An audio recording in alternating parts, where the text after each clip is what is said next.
There's $8 trillion sitting in one corner of the financial system that nobody's paying attention to. And it just started melting down. Not gradually, not with warning signs, suddenly, violently, in a way that's about to cascade through every market on Earth. In 2008, subprime mortgages were worth $1 trillion. When they collapsed, they triggered a global financial crisis that destroyed $15 trillion in wealth, bankrupted major banks, and nearly ended the financial system. In 1998, long-term capital management was a single hedge fund with $4 billion in wealth capital. When it imploded, the Federal Reserve had to organize a bailout because its collapse threatened the entire global financial system. In 1987, portfolio insurance was a new financial product worth roughly $200 billion. When it malfunctioned on October 19th, the stock market crashed 23% in a single day. The worst one-day crash in history. 3 times. 3 different triggers. 3 market meltdowns that shocked the world, and each time experts said nobody could have seen it coming. But here's what should terrify you. The trigger that just activated is $8 trillion, 4 times larger than subprime mortgages, 2,000 times larger than long-term capital management, 40 times larger than the portfolio insurance that crashed markets in 1987. This isn't a small corner of the market. This is a systemic threat, and it just started breaking. This is the story of the money market fund crisis, why it's invisible to 99% of investors, and why when it fully breaks, it will make 2008 look like a practice run, and the meltdown has already begun. Welcome to Boring Economy, where we don't sugarcoat the truth about markets. Listen, you're here because you're smart enough to know something is wrong with the economy. You can feel it. The official narrative doesn't match reality. Inflation is supposedly under control, but your grocery bill keeps climbing. The stock market hits new highs, but your portfolio is barely moving. Banks are supposedly safe, but 3 major institutions just collapsed. If you want the real story, the analysis that Wall Street doesn't want you to see, hit that subscribe button right now. Smash that like button, because what I'm about to show you could save you from the biggest wealth destruction event of your lifetime. And when this crisis goes mainstream, when everyone's scrambling to understand what happened, you'll already know. You'll have been prepared. Now let's talk about the $8 trillion time bomb and why it just started ticking. Right now, at this very moment, there are $8 trillion sitting in money market funds. $8 trillion. That's more than the entire GDP of Germany and Japan combined. It's more than all the cash and all the bank accounts of every American household. It's more money than exists in the entire cryptocurrency market by a factor of 20. And it's all sitting in financial instruments that investors believe are completely safe. Cash equivalents. Better than a savings account, no risk guaranteed returns. That belief is about to be shattered because money market funds are not safe. They never were. They're just another financial illusion. Another promise that worked perfectly until the day it doesn't. And that day just arrived. Money market funds were supposed to be boring. Simple. You put money in, you earn a little interest, you can take it out whenever you want. No risk of loss. The share price always stays at exactly $1. Always. That's the promise. That's what makes them money market funds instead of mutual funds. $1 in, $1 out, plus a little interest. For 50 years, that promise held. And $8 trillion flowed into these funds based on that promise. Corporations, parking cash, wealthy individuals storing money between investments, pension funds holding liquidity, everyone treating money market funds like cash, like safety, like certainty. But here's what nobody tells you. That $1 share price isn't guaranteed by law. It's not insured by the government. It's maintained through accounting tricks and the assumption that the assets inside the fund will never lose value. And that assumption just broke. Before we talk about what's happening right now, you need to understand how money market funds have broken before. Not once, not twice. 3 times in modern financial history, money market funds have either broken or come within hours of complete collapse. And each time it triggered market chaos that spread far beyond the funds themselves. Let me show you what happened, and why the pattern is repeating right now on a scale 40 times larger. In 1994, the interest rate environment looked a lot like today. The Federal Reserve had kept rates low for years. Then they started raising rates aggressively to fight inflation. Sound familiar? Money market funds at that time were holding billions in adjustable rate securities and derivatives tied to interest rates. These were supposed to be safe, low risk, stable value. But when the Fed raised rates faster than expected, these securities lost value not a little, a lot.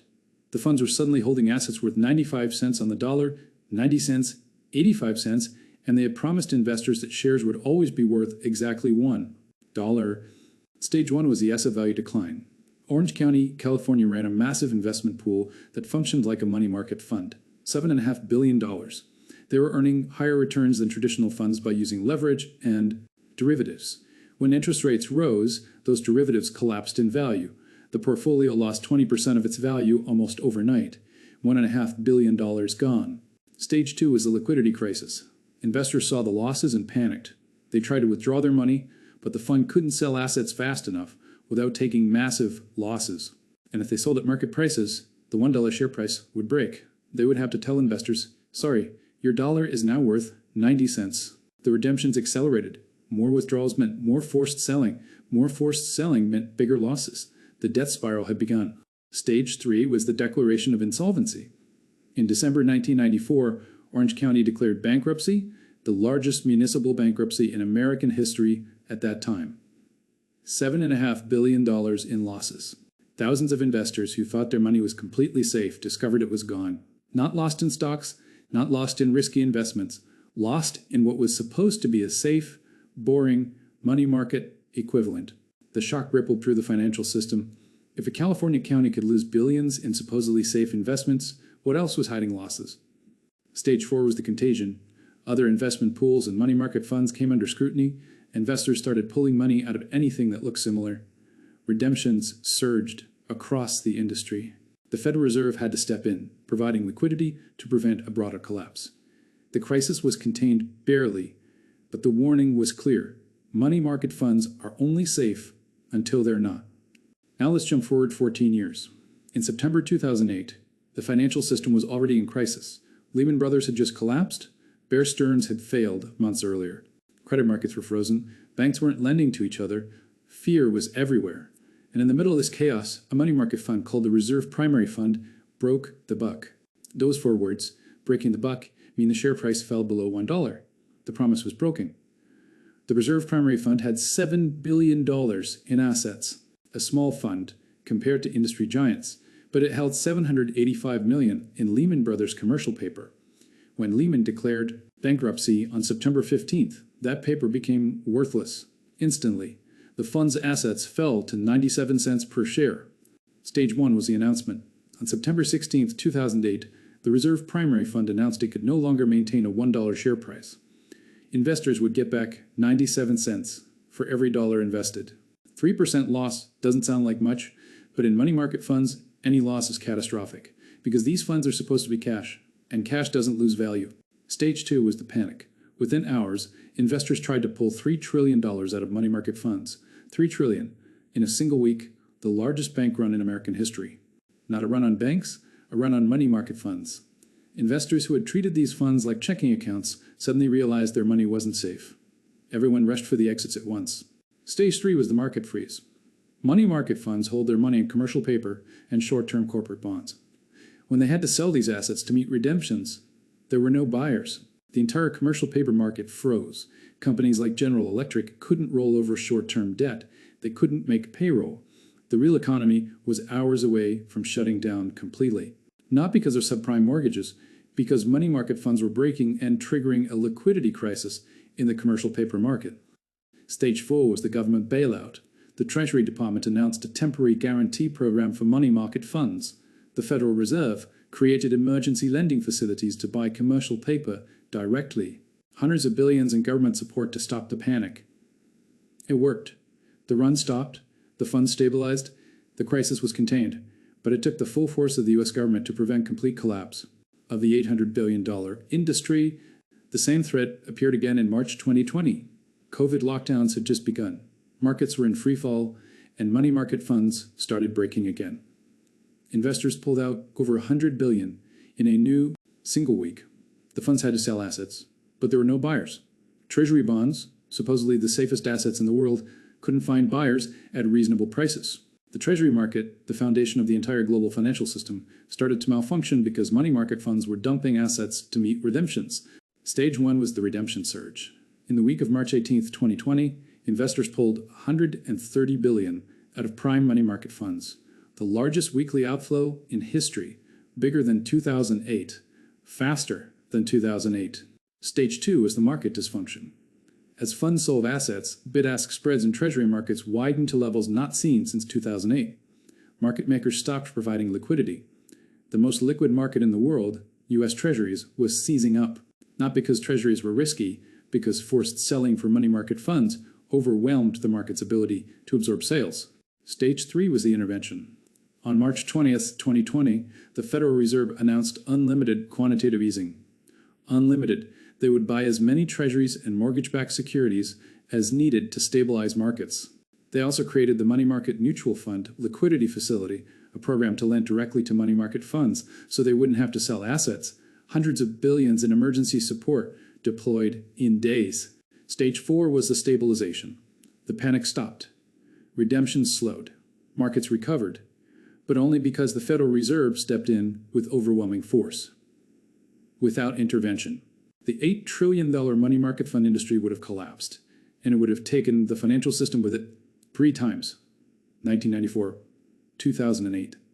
2023, near-death experiences for money market funds, each time requiring government intervention to prevent total collapse, each time proving these funds are nowhere near as safe as investors believe, and each time the industry grew larger, more money flowed in, more systemic risk accumulated, until we arrived at today, $8 trillion, and the cracks are forming again. Before we apply this pattern to right now, you need to understand what money market funds actually own, not what they claim to own, what they actually hold in their portfolios, and why those holdings are about to cause massive losses. Money market funds invest in short-term debt, commercial paper, certificates of deposit, treasury bills, repurchase agreements, all securities that mature in less than a year, usually less than 90 days. These are supposed to be safe because they're short-term. The thinking is simple. Nothing can go too wrong in 90 days. Companies don't go bankrupt in 90 days. Interest rates don't change that much in 90 days. Short-term means safe. That thinking is completely wrong, and it's about to be proven wrong on an $8 trillion scale. Here's what money market funds are actually holding right now. Treasury bills, yielding 5%. Sounds great. Safe government debt, can't lose. Except those bills were purchased when yields were lower, much lower. So if you bought a treasury bill 3 months ago yielding 3% and yields today are 5%, your bill is worth less. The market value drops. Not much if it matures in 30 days, maybe 1/4%. But money market funds own billions in bills with longer maturities. 90 days? 180 days? Some funds push the limits and hold securities close to the 1-year maximum, and interest rate risk compounds over time. A 3-month treasury bill, purchased at 3% when current yields are 5%, has lost roughly 0.5% of its value. Doesn't sound like much, but when you have hundreds of billions in these securities, 0.5% becomes billions in losses. Commercial paper from corporations. This is unsecured short-term debt. Companies borrow money for 30, 60, 90 days to cover cash flow needs, to make payroll, to buy inventory, to bridge the gap between when they spend money and when customers pay them. It's cheap financing. When times are good, when credit markets are functioning, when investors trust that companies will repay in 90 days. But when credit conditions tighten, when recession threatens, when companies start showing weakness, this commercial paper becomes risky. Companies can't roll over this debt. When their 90-day paper matures, they need to issue new paper to pay back the old. But if investors don't want to buy new paper, if credit markets freeze, companies default, they can't pay, and money market funds holding that paper take losses. 100 cents on the dollar becomes 0 cents. In 2008, Lehman Brothers had billions in commercial paper outstanding, top-rated, investment-grade, safe, according to credit agencies. When Lehman declared bankruptcy on September 15th, that paper became worthless overnight. Not 90% of value, not 50%, 0. Every money market fund holding Lehman paper took immediate total losses on those positions. Today, there are dozens of companies with deteriorating credit that money market funds are holding, companies with falling revenues, rising debt, tightening cash flow. Any one of them could be the next Lehman. And money market funds have no idea which one it will be. Certificates of deposit from regional banks, money market funds hold billions in CDs from banks across the country. These are deposits above the FDIC insurance limit. Uninsured deposits. If the bank fails, the CD holder might lose money. In March 2023, Silicon Valley Bank failed. It had over $170 billion in deposits, most uninsured. Money market funds held SVB certificates of deposit. And when the bank failed, those CDs were at risk. The FDIC stepped in and made all depositors whole, even the uninsured ones. Crisis averted. But what about next time? The government made clear that SVB was a special case and a systemic risk. They won't make that guarantee for every bank. So when the next regional bank fails, money market funds holding CDs might actually take losses, real losses. And there are dozens of regional banks with severe problems right now, unrealized losses on bond portfolios, commercial real estate exposure, deposit flight. Any of them could be the next failure. And money market funds are holding their debt. Repurchase agreements with financial institutions. Repurchase of short-term loans backed by collateral. You lend money to a bank or broker-dealer overnight or for a few days. They give you treasury bonds or other securities as in collateral. If they don't pay you back, you keep the collateral safe, in theory, except the collateral is often treasury bonds or mortgage-backed securities that fluctuate in value, and if those assets lose value during the term of the repo, the collateral isn't worth enough to cover your loan. You take a loss. In 2008, repo markets froze because nobody trusted the collateral. Lehman Brothers had posted collateral that turned out to be worthless mortgage-backed securities. Lenders lost billions. In 2020, repo markets seized up again when treasury bonds became volatile and collateral values became uncertain. Today, repo markets are showing stress, rates are volatile, jumping up and down unpredictably, collateral quality is questionable, treasury bonds have unrealized losses. Mortgage-backed securities are falling in value, and money market funds have hundreds of billions in repo exposure. If repo markets freeze again, if counterparties fail to return cash, if collateral loses value, money market funds take losses. This is what $8 trillion is actually invested in. Not cash sitting in a vault, not guaranteed securities backed by the full faith and credit of anyone, but short-term debt that only holds its value as long as interest rates stay stable, corporations remain healthy, banks don't fail, and repo markets function smoothly. Short-term debt, short-term promises, short-term assumptions that everything will be fine for 90 more days. Every one of those assumptions is breaking right now. Interest rates have risen 500 basis points in 18 months, the fastest increase in 40 years. Every security purchase before that increase has lost value. Corporations are facing recession, earnings are declining, debt loads are increasing, default risk is rising, regional banks are failing, 3 already gone, more showing severe stress, deposit flight continuing. Repo markets are stressed, volatility is increasing, counterparty risk is growing, the perfect storm is forming, and $8 trillion is sitting right in the middle of it, about to discover it's not as safe as investors believe. Now let's talk about what's happening right now in 2026 and why every warning sign is flashing red. Let me show you exactly where we are in the pattern that has threatened money market funds 3 times before. But this time, the scale is so large that government intervention might not be enough to stop it. Stage 1, asset value decline. Check. Money market funds are holding treasury bills and commercial paper purchased when yields were lower. As yields have risen, the market value of these assets has fallen. Not enough to break the buck yet, but enough to create paper losses. Funds are using accounting rules that allow them to hold securities at cost rather than market value. This hides the losses for now, but if redemptions force them to sell, they'll have to recognize those losses. The $1 share price will be threatened.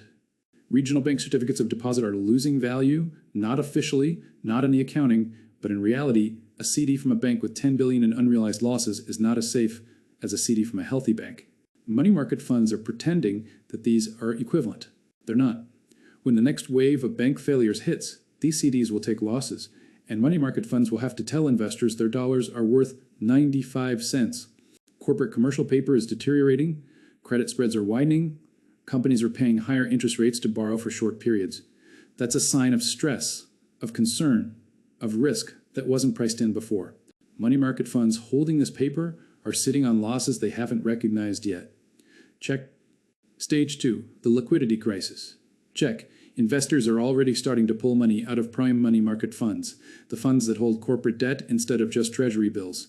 Outflows have accelerated in the past quarter. Not panic yet, but steady withdrawals, money flowing from prime funds to government-only funds, from higher-yielding funds to safer funds. This is early-stage flight to safety, and it's creating a liquidity problem. When investors withdraw, funds have to sell assets, but buyers are scarce. Bid-ask spreads are widening. Transaction costs are rising. The funds are having to sell at discounts to raise cash quickly.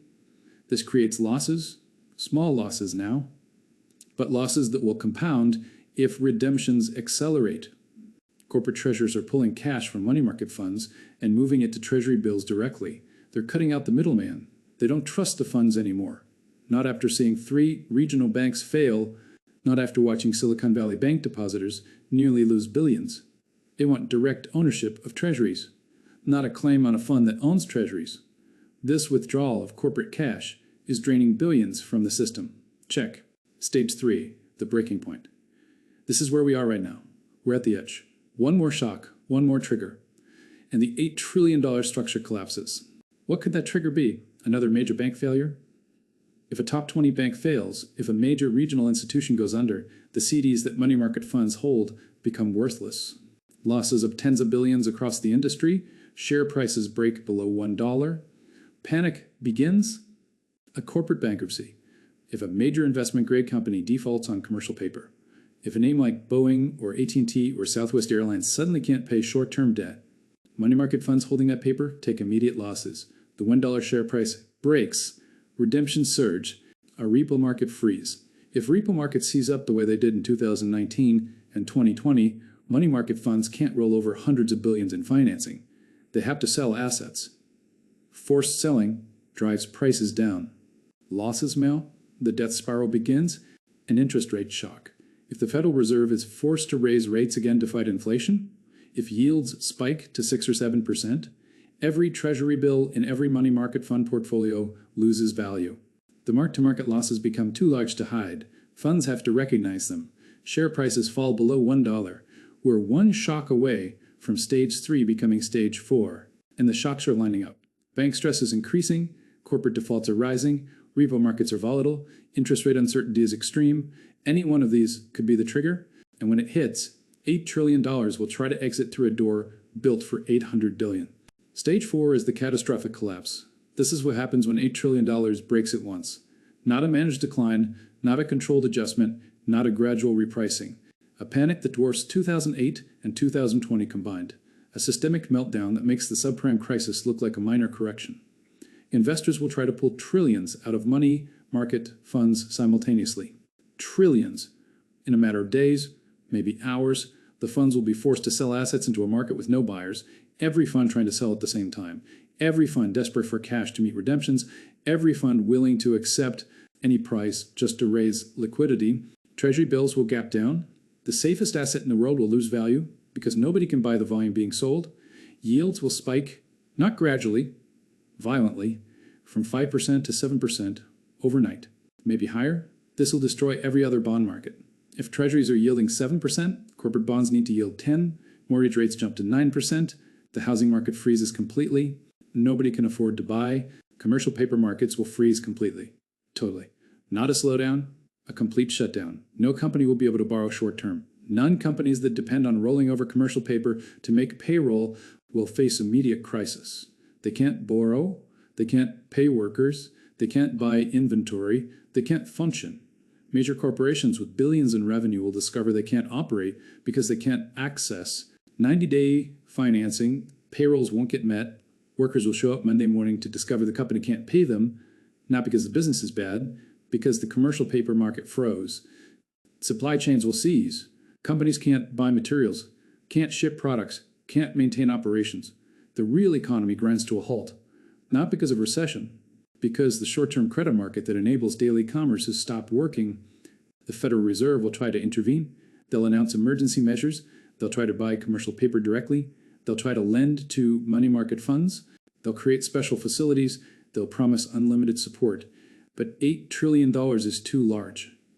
It's larger than the Fed's entire balance sheet. Even after years of quantitative easing, the Fed's holdings are around $7 trillion. They can't backstop an industry larger than their entire balance sheet. Not without printing trillions of new dollars. Not without expanding their balance sheet to 15 trillion or 20 trillion. Not without triggering an even larger crisis in the dollar itself. Because if the Fed prints 5 trillion or 8 trillion to save money market funds, inflation will explode. The dollar will collapse, and they'll save the funds but destroy the currency. It's an impossible choice. Foreign investors will panic, and this is where it gets truly catastrophic. Half of the 8 trillion in money market funds belongs to foreign corporations and central banks.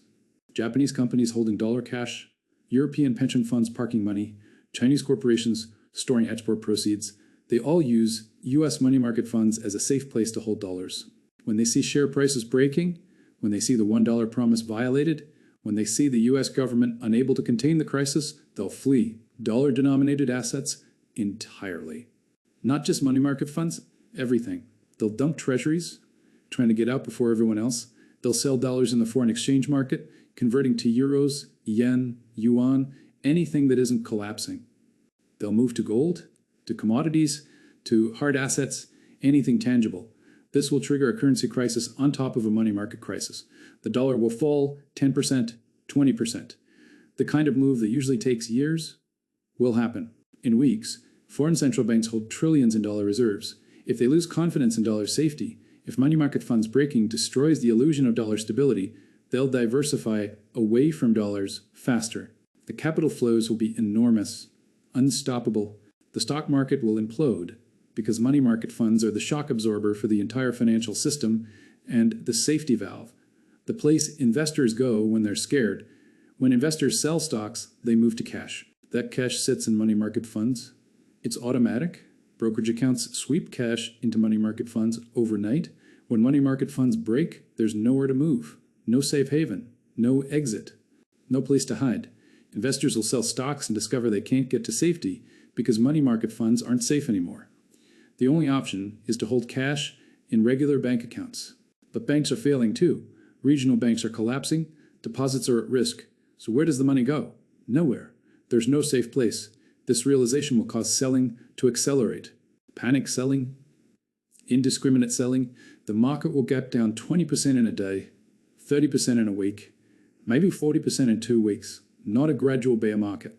A crash, a liquidation, a wipeout circuit breakers will trigger, markets will halt, trading will suspend, but when they reopen, the selling will continue because the fundamental problem hasn't been solved. $8 trillion needs somewhere safe to go, and nowhere is safe. You cannot build an $8 trillion industry on the promise that $1 always equals $1. You cannot hold assets that fluctuate in value and claim they don't. You cannot survive a liquidity crisis when everyone wants their money at once. You cannot depend on government bailouts when the industry is larger than the government's ability to bail out. The math doesn't work. The structure is unstable. The promise is a lie, and the lie is about to be exposed. $8 trillion. That's larger than the entire economy of France. That's more than the combined market cap of Apple, Microsoft, and Nvidia. That's 4 times the size of the subprime mortgage market that triggered 2008. And it's all sitting in financial instruments that investors believe are completely safe. And that belief is the last thing holding the system together. When it breaks, when investors discover their dollars are worth 95 cents, the panic will be unlike anything in modern financial history. In 1994, Orange County lost $7.5 billion, and it caused a crisis.